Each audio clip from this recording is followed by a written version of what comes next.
মধ্যপ্রাচ্যে ক্রমেই ভয়াবহ রূপ নিচ্ছে ইরান ইসরায়েল সংঘাত। যুদ্ধ এখন আর নেই শুধু ইরান ও ইসরায়েলের মধ্যে সীমাবদ্ধ, বরং এর বিস্তার ঘটেছে গোটা অঞ্চল জুড়ে। ইয়েমেন, গাজা ও ইরান এই তিন দিক থেকে ইসরায়েলের উপর একযোগে হামলা চালানো হচ্ছে।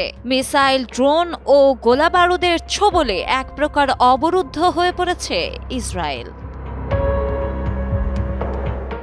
শনিবার দিবাগত রাতে একযোগে ইসরায়েলের দিকে ক্ষেপণাস্ত্র ছুড়েছে ইরান ও ইয়েমেন ভিত্তিক হুতি বিদ্রোহীরা।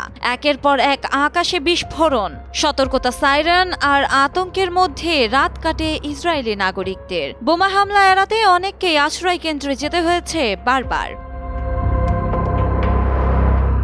ইয়েমেনের ইরান সমর্থিত হুতিরা দাবি করেছে তারা ইরানের সঙ্গে সমন্বয় করে তেল আবিবের অঞ্চলে সংবেদনশীল ইসরায়েলি শত্রু লক্ষ্যবস্তুতে দুটি ব্যালিস্টিক ক্ষেপণাস্ত্র নিক্ষেপ করেছে।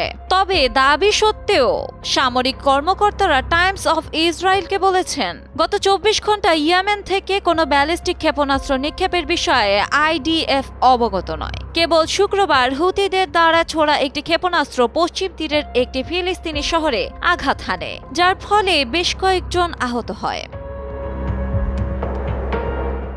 শনিবার রাতে এ যাবৎকালে সবচেয়ে ভয়াবহ হামলার মুখোমুখি হয়েছে ইসরায়েল। ভোরের আলো ফুটতেই সেই ক্ষত দৃশ্যমান হয়। দ্য টাইমস অফ ইসরায়েল জানিয়েছে, ধ্বংসস্তূপ থেকে একের পর এক লাশ উদ্ধার হচ্ছে। এখন পর্যন্ত 8 জনের মৃত্যু নিশ্চিত হয়েছে, আহত হয়েছেন 2 শতাধিক। রাতে Haifa, Tel Aviv, Baat yam, Jerusalem সহ ইসরায়েলের প্রায় সব গুরুত্বপূর্ণ শহরে আঘাত হানে ইরানের মিসাইল। এছাড়া ইসরায়েলের বাত ইয়ামে ক্ষেপণাস্ত্র হামলার পর কয়েক ডজন মানুষ নিখোঁজ বলে প্রতিবেদন প্রকাশ করেছে ইসরায়েলি সংবাদ মাধ্যম ইয়োনেট।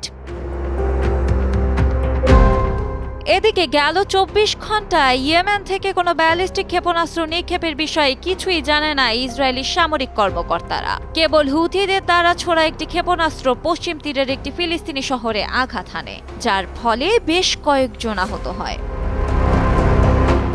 ডেস্ক রিপোর্ট, সময়ের আলো।